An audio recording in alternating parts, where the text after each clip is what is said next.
महिला ये पार्मण गोटे बड़ भेटी दौरान सरकार द्वितीय पर्यायर सुभद्रा टंका 9 तारिख दिन मिल केते हिताधिकारी को मिल एने आलोचना करबा आम सहित उपमुख्यमंत्री प्रभात पड़िया अच्छा मैडम द्वितीय पर्याय अनेक महिला बर्तमान आवेदन करके कल्पना जल्पना अच्छी जे केबे मिल 9 तारिख दिन मैडम केते महिला को मिल देखो 7 तारिख पर्यंत जो माने 7 तारिख पर्यंत जेते जन अप्लाई करथिबे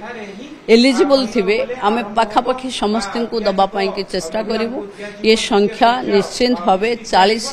लाख रु ऊर्ध्व हबो एवं महिलांकर स्वाभिमानर प्रतीक भावे मां सुभद्रांक रथ को महिला माने भिड़ी नियंती बारिपदारे। तेणु एथर द्वितीय पर्याय बारिपदारू हम 9 तारिख रे हम 40 लाख रु ऊर्ध्व महिला हम माननीय मुख्यमंत्री उपस्थित रहीकरी एकु महिला दशहरा भेटी भावे समर्पित करेंगे। 90 लाख रु अधिक महिला आवेदन करके अच्छा प्रथम पर्यायर 25 लाख देले सेकंड 97 हो गलानी आम 1 नंबर हिताधिकारी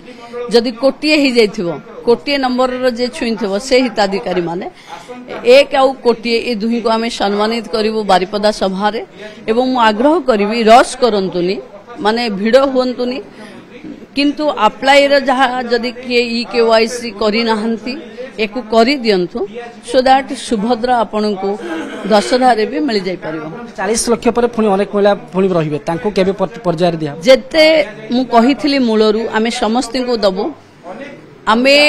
जो पर्यायर जे क्वालिफाई करि जाउथिबे जहां सठिक हे जाउथिबो तांको आमे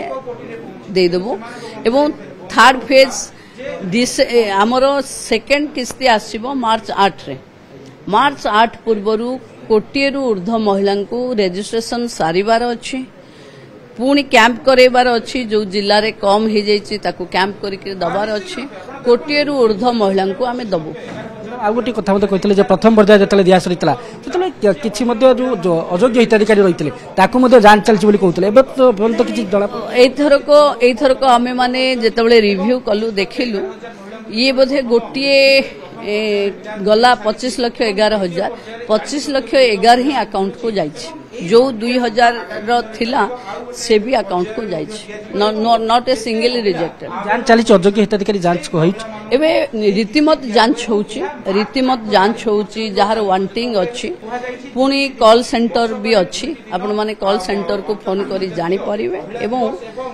9 तारिख रे जो किस्ती मिलिबो से गुटे बहुत बड़ संख्यार महिला मन को मिलिबो। सुभद्रा 400 थ्योरी मध्ये आपण एने कहउथे देखंतु सुभद्रा रे सुभद्रा माने महिलांकर सशक्तिकरण महिलांकर स्वाभिमान महिलांकर सम्मान महिलांकर समृद्धि ये ही सुभद्रा। तेणु महिला को ए जो मिलुची सुभद्रा योजना एथिरे महिला माने निज को डेवलप करबा पई समृद्धि हबा पई चेष्टा करंतु ये सरकार तरफ अपील अछि। प्रश्न बारिपदारे की उपस्थित रहिबे जतबे द्वितीय पर्याय टंका दिया माननीय मुख्यमंत्री रहिबे डेट निष्पत्ति हो गलानी एबे अन्य मान सहित जोगाजोग हबो किंतु मुख्यमंत्री मंत्रिमंडल समस्त सदस्य माने रहिबे प्रशासनिक अधिकारी माने समस्ते रहिबे मयूरभंज बारिपदारू ही ये किस्ती ये पर्याय दिया जिवो। धन्यवाद आम आलोचना करते उपमुख्यमंत्री प्रभात पड़िया ने कि पर्याप्त सूचना दूसरे जे द्वितीय पर्याय टंका जहाँकि समस्त अपेक्षा था एने अनेक कल्पना जल्पना चलता केबे टंका मिल केते हिताधिकारी को मिल एने से स्पष्ट करते 9 तारिख दिन द्वितीय पर्यायर पाखापाखि 40 लाख महिला जो मैंने आवेदन करके अपेक्षार अच्छा से प्रथम पर्याय किस्ती मिल सहित जहाँ सूचना दूसरे जो बर्तमान पाखापाखि 57 लाख पहुंचला आवेदनकारी संख्या तेणु बारिपदारे जो द्वितीय पर्यायर जो प्रथम किस्ती 40 लाख महिला को दिज्व से प्रथम हिताधिकारी रही प्रथम आवेदन करते